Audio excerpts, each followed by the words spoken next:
भगवान भोलेनाथ का प्राकट्य का विवरण कुछ इस प्रकार है। 2024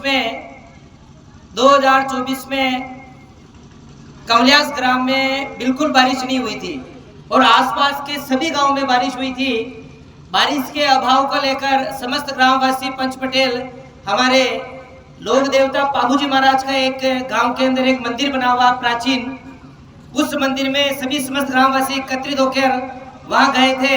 और फिर भगवान ने बाबूजी महाराज के बाबा जी ने भाव के माध्यम से हमें बताया गया था कि हमारी जो चन्नोट, जिसे हम हिंदी भाषा में कहते थे चारागांव भूमि जो घने सघन जंगल में विद्यमान है, उसी जंगल में मुझे ऐसा आभास हो रहा है कि उसी जंगल में भगवान भोलेनाथ धरती में दबे हुए हैं। तो अगर अपन ने भगवान भोलेनाथ की इस प्रतिमा को अगर बाहर निकाला है तो सभी चीजें जो तुम मांग रहे हो सभी चीजें संभव हो जाएगी। तो भगवान के ऐसे निमित्त करने के मात्र से ही 2 दिन बाद बारिश होना स्टार्ट हो गई थी। आसपास के गांव के अलावा हमारे गांव में भी बारिश होना सब कुछ स्टार्ट हो गई थी। फिर अक्टूबर के महीने में भगवान समस्त ग्रामवासियों को एकत्रित कर बालाजी के मंदिर जो है हमारे वहाँ पे एक हिंदू धर्म के पौराणिक मान्यता के हिसाब से एक नेजा निकालते हैं, जिसमें लोक देवता जितने भी होते हैं, जो भगवान जितने भी होते हैं, एक ही मंच पर विराजमान होते हैं, विराजित होते हैं और अपना अपना अवलोकन करते हैं। उसी भाव के माध्यम से जब भगवान भोलेनाथ को भाव आ रहा था, मतलब बाबूजी महाराज के बाबा जी को जो भाव आ रहा था, तो भगवान ने बोला था कि जब मैंने आपको बोला था कि गाँव कमलियास में जंगल में माँ धरती की गोद में शिवलिंग दबा हुआ है, तब मैंने आपको ये बोला था, आपने स्वार्थ हेतु आपका काम करवा लिया, मेरा काम नहीं किया। फिर भगवान ने बहुत कोप किया, बहुत प्रकोप किया, समस्त ग्रामवासियों ने नाक रगड़े, मतलब उसने क्षमा याचना की। उसके बाद 12 खेड़ों को बुलाया गया और फिर भगवान को वापिस आमंत्रित किया गया। फिर भगवान अपने भाव को अंदर लेते हुए गाँव से बालाजी के यहाँ से जोत को लेकर नंगे पांव समस्त ग्रामवासियों को एकत्रित कर डीजे ढोल के माध्यम से यहाँ जंगल में बजा रहे हैं। जिस जगह भी अपना खड़े हैं, इस जगह पर 5 कदम नंगे पांव चलना मुश्किल है। विश्वास नहीं होता तो मंदिर प्रांगण के साइड में आप जाके देख सकते हैं, 5 कदम भी आप नहीं चल पाओगे। मैंने एक वीडियो भी डाल रखा है भगवान के प्राकट्य का, जिसमें मेरे खुद के 5 कदम चलने पर 8 से 10 कांटे चुभे थे। मैंने पूरा वीडियो डाला हुआ है, आप उस वीडियो में देखिए। भगवान पाबूजी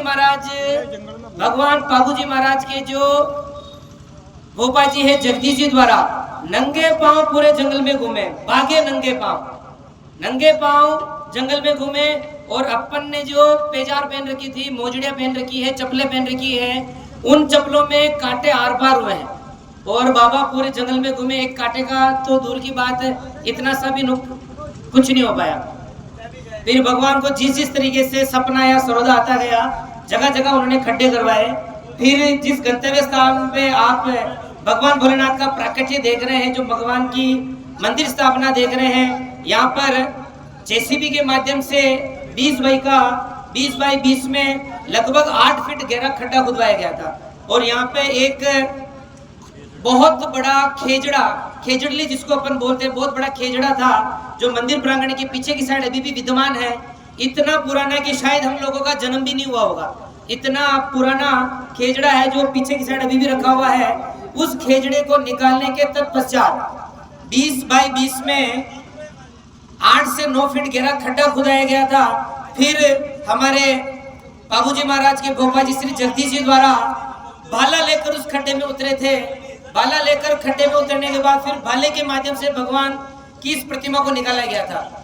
इतनी अलौकिक प्रतिमा है ये। इसमें प्रथम वीडियो में आप देखोगे, ये जो शिवलिंग जिस तरह से निकला है, उसके चारों ओर एक विशेष पत्थर है। वो पत्थर आप मशीनरी से आधुनिक युग में नहीं बना सकते हो। ऐसा गण जिसको बोलते हैं, ऐसा ओरो बना हुआ है, जिसको आप आज इस युग में कह सकते हो कि उसको बनाना नामुमकिन है। उस गण सहित, उस पत्थर सहित भगवान की मूर्ति यहाँ से निकली थी। फिर भगवान की मूर्ति को यहाँ से समस्त ग्रामवासियों ने ढोल नगाड़े के साथ कमलियास में जो प्राचीन शिवालय है वहां ले जाया गया था। हिंदू पौराणिक धर्म के हिसाब से अन्न भगवान, जिसको अपन गेहूं बोलते हैं, गेहूं में विद्यमान करके छाबड़ी में भगवान को पुराने शिवालय में ले जाया गया था। फिर पुराने शिवालय में मंदिर स्थापना नहीं की गई थी, मूर्ति को उसी में रखा था कपड़े में पे कर। भक्तों का इतना तांता लगा, जब तक भगवान ने 3 से 4 महीने गांव में विराजित रहे थे, 4 महीने में इतने भक्त आने लग गए कि जिनका अपन बखान भी नहीं कर सकते। फिर भगवान लोक देवता हमारे बाबूजी महाराज को वापस भाव आया। फिर भाव के माध्यम से जगदीश जी ने बोला कि मैं जहाँ पे निकला हूँ, मैं मीन्स भगवान भोलेनाथ, मैं जहाँ निकला हूँ, मेरी उत्पत्ति जहाँ से हुई है, मेरी स्थापना उसी जगह पे होगी। फिर हम समस्त ग्रामवासियों ने कहा था कि बाबा जी वो तो जंगल है, वहाँ पे कैसे रहेंगे, आने वाले आसपास के गांव वाले आदमी आ नहीं सकते, जा नहीं सकते हैं, कैसे हम वहाँ रहेंगे, सब कुछ रहेंगे। तो भगवान ने बोला कि मेरा काम मैं करूँगा, आपन तेज समारोह आपे, भी मेरा काम मैं करूँगा, तुम्हें तो वही स्थापना करनी है। फिर समस्त ग्रामवासी एकत्रित होकर भगवान भोलेनाथ की मंदिर की स्थापना की गई थी। जब भगवान की स्थापना हुई उसके 2 मास के बाद श्रावण मास आ गया था। भगवान की लीला थी, लीला इतनी अपरंपार थी कि श्रावण मास में भगवान आप जैसे दानदाताओं और आप जैसे श्रोतागण और आप जैसे भक्तों द्वारा जो हमें लगभग दान राशि मिली थी 1 महीने में, वो लगभग थी 70 लाख रुपए। 1 ही महीने में 70 लाख रुपए के आसपास हमें राशि मिली थी। और उससे पहले हमें जो प्रथम वर्ष में जब हमने भगवान की स्थापना की थी, उस मंथ में हमें मिली थी लगभग 40 से 50 लाख रुपए। ठीक है, वो राशि मिलती गई। भगवान ने अपना काम करना स्टार्ट किया और बोबा जी हमारे बीच ही विद्यमान है, अभी यही है। पैसों का अंबार बनना स्टार्ट हुआ आप सभी के माध्यम से। फिर हम सब ने ठानी है आप लोगों के माध्यम से एक भव्य मंदिर बनाएंगे, क्योंकि मैं आपको बताना चाह रहा हूँ कि हिंदू पौराणिक ग्रंथों के हिसाब से पूरे ब्रह्मांड में, पूरे विश्व भर में 12 ज्योतिर्लिंग है जो भगवान शिव शंकर भोलेनाथ के मूर्त रूप है। 12 ज्योतिर्लिंग है। 12 ही ज्योतिर्लिंग को मानव द्वारा नहीं बनाया गया है, जिसकी स्थापना मनुष्य ने नहीं की है। कहीं ना कहीं भगवान का हाथ रहा है। जैसे रामेश्वरम खुद भगवान श्री राम ने बनाया है, परशुराम ने बनाए हैं। ऐसे 12 ही ज्योतिर्लिंग भगवान द्वारा बनाए गए। उसका विवरण भी है कि सोमनाथ सौराष्ट्र में, काशी में विश्वेश, महाकाल उज्जैन में, शिवालय में घुष्मेश, भीमा शंकर डाकणी सेतु बदरामेश, त्र्यंबकम गोमती तीर्वर दारुकम नागेश, मल्लिकार्जुन सरोवर पर, हिमगिरी पर, केदार चित्त भूमि के स्थान पर भगवान ओंकारेश्वर, मंगलेश्वर, रहतेश्वर नाम 12 ज्योतिर्लिंग को सदा करो मैं प्रणाम। ये हमारे 11 ज्योतिर्लिंग है। ठीक है, उसके बाद जो ज्योतिर्लिंग के रूप में मैं आज इस मंच के माध्यम से आप सबके बीच में बता रहा हूँ कि 12वें ज्योतिर्लिंग के रूप में जो विद्यमान होगा वो ज्योतिर्लिंग रहेगा त्रिदेव महादेव कमल्यास के नाम से। ये आप इस मंच के माध्यम से आज लिख लेना, ये 12वें ज्योतिर्लिंग के रूप में पूजा जाएगा, क्योंकि ये किसी व्यक्ति द्वारा नहीं बनाया गया है, किसी समाज द्वारा नहीं बनाया गया है। ये ज्योतिर्लिंग स्वयं भू से प्रकट हुआ है, माँ धरती की गोद से प्रकट हुआ है, इसलिए इसके अपने आप में बहुत महत्ता है।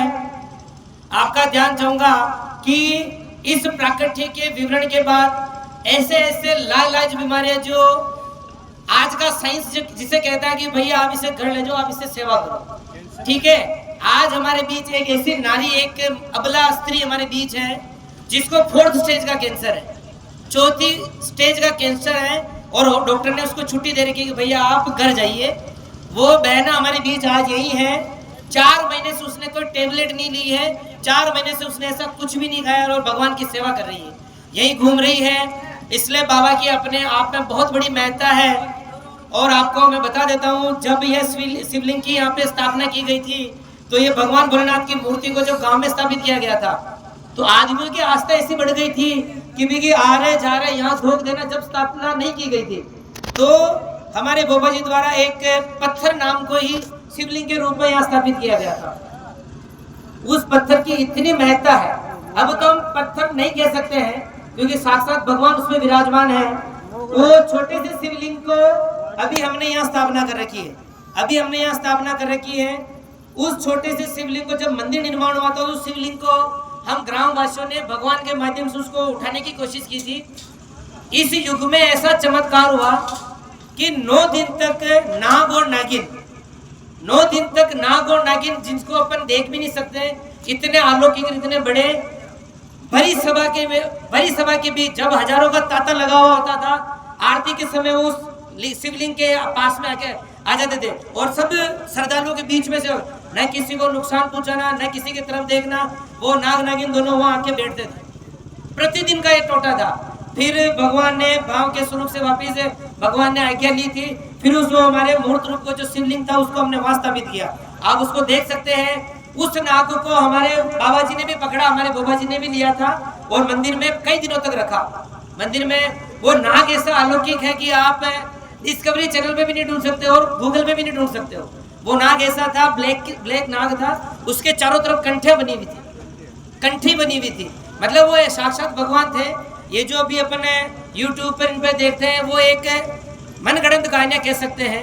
ये एक आस्था का केंद्र है, विश्वास का केंद्र है। आप सभी आइए, सभी जांचें, सभी चीजें, सभी तथ्य हैं और आप यूट्यूब पे भी जाके देख सकते हैं। बाबा का एक विशेष चमत्कार है, क्योंकि मेरा भोले बाबा चमत्कारी है। मेरा भोले बाबा चमत्कारी है। आस्था रखिए, विश्वास रखिए। बाबा के इस न्यायालय में सभी का मुकदमा जारी है। बोले त्रिदेव सरकार की, बोले त्रिदेव सरकार की। हर हर हर हर हर हर। अगर हाथ खड़े करके अगर अपन जयकारा लगाते हैं ना, हाथ खड़े करके जयकारा लगाते हैं, तो मेरा दावा है कि भोले बाबा के दरबार में अगर आपने हाथ खड़े कर लिए तो किसी के आगे आपको हाथ फैलाने की जरूरत नहीं पड़ेगी। आप नाम लोगे, नाम मात्र से आपका काम हो जाएगा। इसी के साथ एक बार हाथ खड़े करके बोले त्रिदेव सरकार की, बोले त्रिदेव सरकार की। अब हाथ